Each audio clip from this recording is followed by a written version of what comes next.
Wisp hits about 3, and Chaos Knight hits 4 or so. He does have to worry about a lot of Magic Burst, and if he gets too close to the creep wave, he's going to get killed, and then they're going to take the tower immediately afterwards, and that is going to be pretty scary. Wow, big illusion pickup for Queen of Pain, though, and this should give him a pretty good last-sitting advantage on the mid lane, so Queen of Pain's going to be really happy with this, going for a fast bottle here. Fogged actually getting items pulled to him, both a Salve and a Tango, and he picked up a Null Talisman and 2 Ironwood branches to start off the mid lane, so he actually does have a last-hitting advantage over the Queen of Pain, but with this illusion rune up, she should be able to last hit better than him, since he's do about 33% damage, I believe. Which is a net increase of 60, so it's very, very good for early last hitting. It's very unfortunate for Fog to be up against this. Universe already getting some EXP actually in this lane. He doesn't have that much threat of dying, actually. 5 stacks on FNC now. The reason he's not worried is because it's a Shadow Demon, and maybe this, despite Shadow Demon being a great pick, if you're worried about a long lane Bat Rider, he can actually hold these 2 back. Faceless Void has very, very little contribution to an early duel or tri-lane, and that means that they have pretty much no chance of killing this Bat Rider with just Bash and Disruption. It's not going to happen, and this means that Universe is going to be able to get a huge, huge advantage in this long lane compared to a hero like Darkseer, who's playing much more safe. As you can see, Hannah Montana not able to get any EXP yet, whereas the Shadow Demon is a little worried about the Void Dyne. And to make things even worse, there's no possible way Darkseer could solo kill a Chaos Knight unless AOI makes huge mistakes, whereas Bat Rider can definitely solo kill this Faceless Void if things get really, really sketchy. And this means that Shadow Demon actually might have to stay in lane and try to help Faceless Void to not get outlaned here or killed.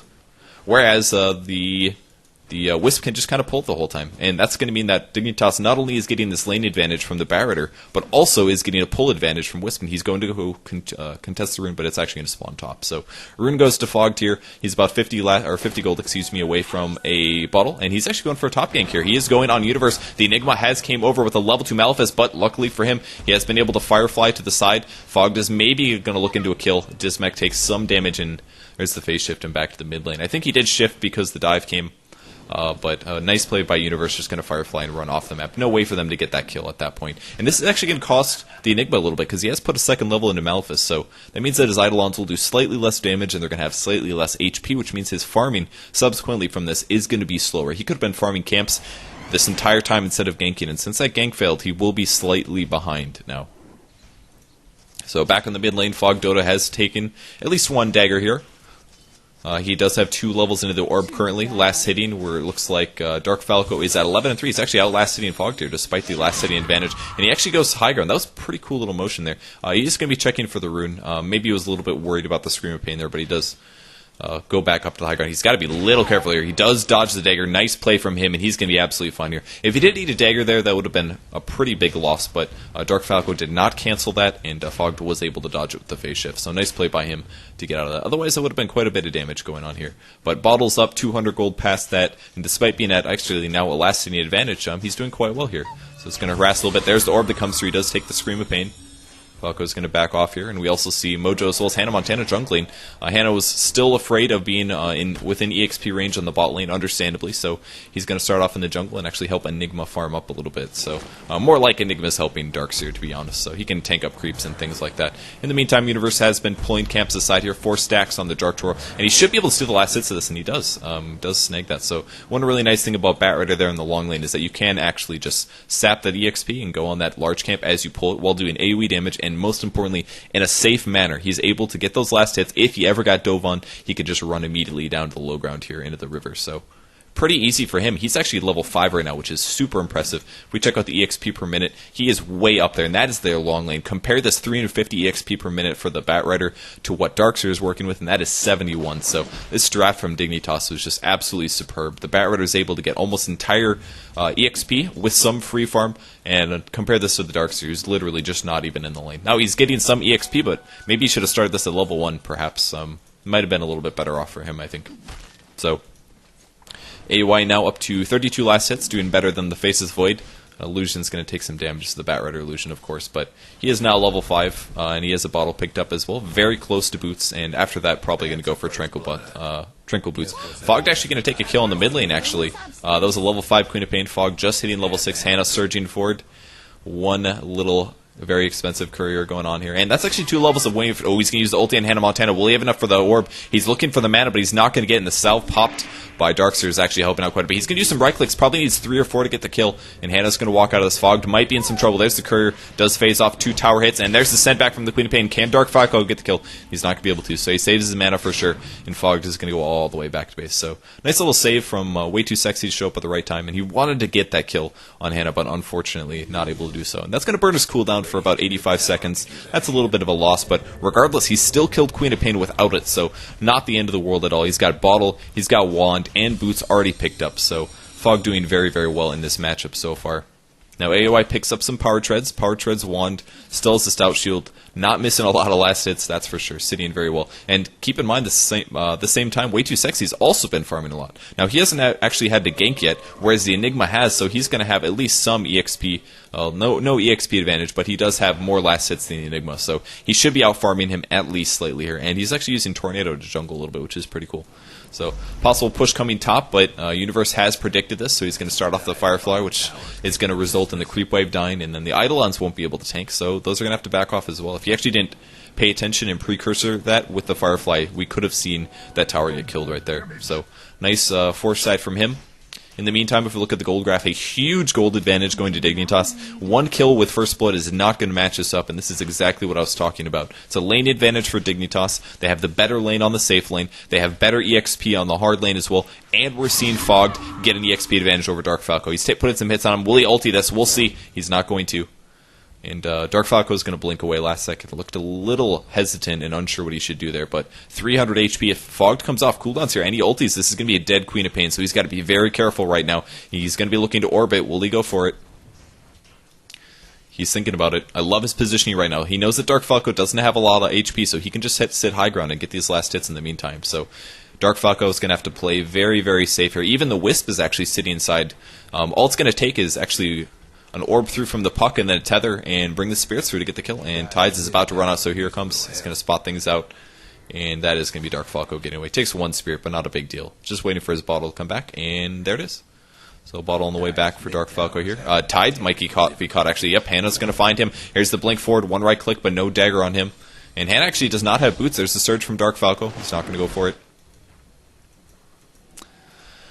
Still have Tides and Way Too Sexy in the jungle. It's going to be a fast Arcane Boots for Chen. That's going to help him afford mana for things like Test of Faith as well as his ulti. I'm not really sure who's going to be picking up the mech instead, unless it's going to be Batrider. I'd be really surprised if Batrider picked it up, but he'll probably do it after Arcane Boots would be my guess. Wisp almost level 6, really good advantage for him. This compares to the Shadow Demon's level 4. He looks like he is maxing out Shadow Poison first, which means more AoE damage in team fights. Pretty nice to actually have this maxed out. You can afford it without too much of mana regen. Arcane Boots makes you go a lot longer, at least with the amount of mana you can have for Shadow Poison, but even 2 levels or a full mana pool is good enough. Now, we haven't seen AUI go for any kills yet. Still 57 last hits, pretty solid item builds, early magic sticks so that he can afford more mana spells, and Helm of Iron Will means that he's most likely to go for an armlet. Once again, another kill on the mid lane, 1 ulti from Puck, and then an orb and a silence coming through. 4 levels of Waning Rift. He's actually maxing this out first for the purpose of course, silencing the Queen of Pain for up to 3 seconds. It's very, very good for that. Huge disable there.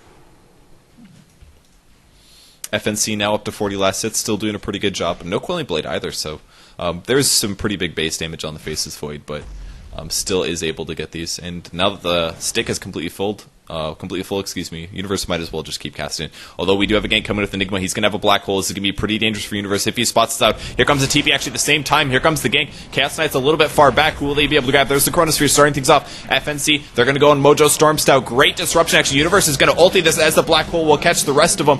Great initiation. AUI is getting only to about half HP and they get sent back. So in the meantime, Dignitas actually comes in for that one and picks up the Shadow Demon. Nice TP from him, but regardless, perfect timing there from the DarkFalco stack, just as the gank from AUI as well as Tides came in. So only person that died was Universe and the Shadow Demon, which is actually a good trade for the DarkFalco stack. Losing an offlaner for a support hero like that is not bad. But Fogged is actually still farming quite well. So not the end of the world for Dignitas either. See how that affects things. Wow, EXP is such a radiant advantage here, and gold, despite that death, is still looking okay. 3k for them, so looking very good for Dignitas. Queen of Pain back in the mid lane is level 8, only a wand and a bottle. Definitely very underfarmed compared to the Puck. Puck's got a whole treads and a null talisman on top of that. Some damage on FNC. There's the silence. We'll be able to get killed. There's the ulti. Needs 2 right clicks, and the flame break's actually going to do it. Great flame break from Universe. That was so cool. He knew that the Void was going to sit on the very confines of the ulti, so he put the flame break right next to it, so it forced him through to take the extra damage and stun. That was very, very smart from him. Such a cool little play. They're going on a gank on Dismech now. He's in a lot of trouble. Orb's going to hit. Easy kill there. And that's what Puck should be doing, is doing a lot of early ganks with all of those magic nukes. He's able to get the kill on the Shadow Demon.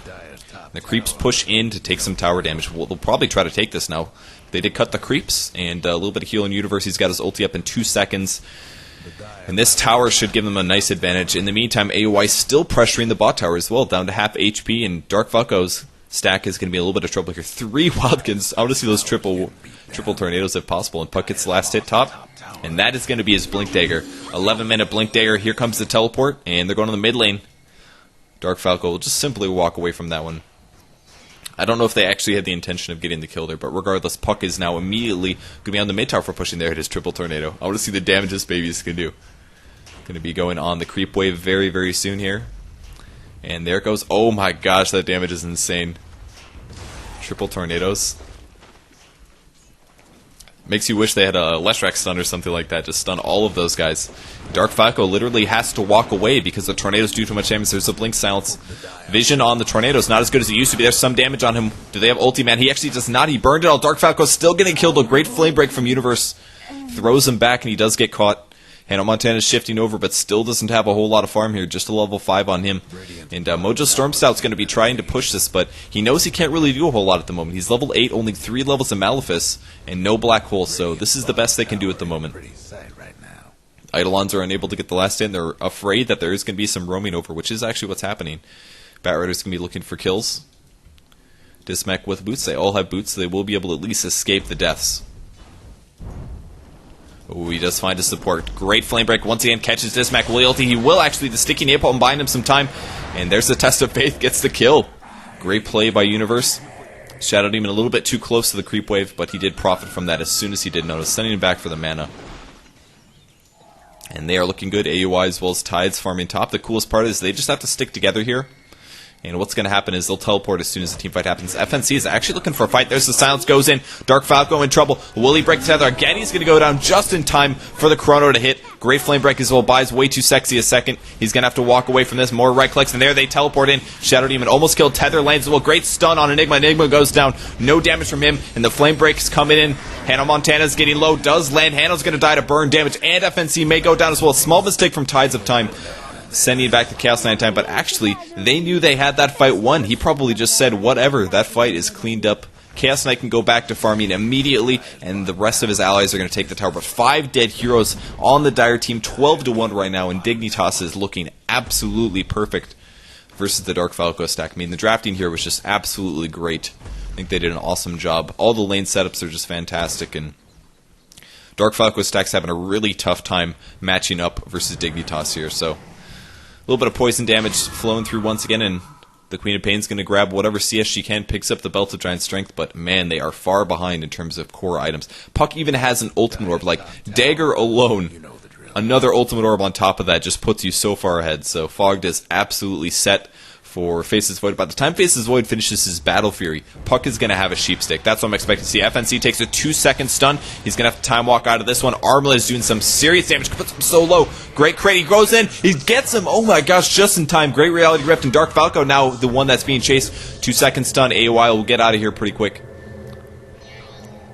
And the tether as well. A little bit of regen. Another great nuke. And actually he goes back in. Tides wants to fight it.